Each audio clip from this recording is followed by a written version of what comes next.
ويكفي انه قبل يومين ابنائكم في القوات المسلحه دحروا مؤامره ضخمه جدا، تحرك بمحورين، واحد من ليبيا واحد من جنوب السودان في يوم واحد.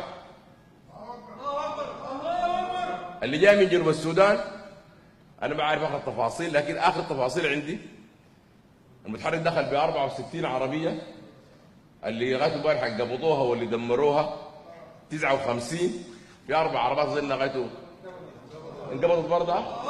وهسه في جبال دارفور استنوا عدد من عربات ومدرعات، وبكل اسف مدرعات مصريه، احنا نقول بالصوت العالي انها مدرعات مصريه.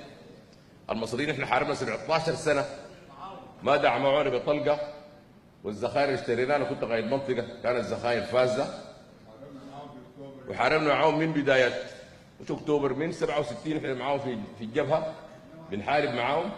حاربنا ثاني 20 سنه ما ادونا طلقه، ودي كلها بيقولوا والله احنا لازم مشاكل داخليه.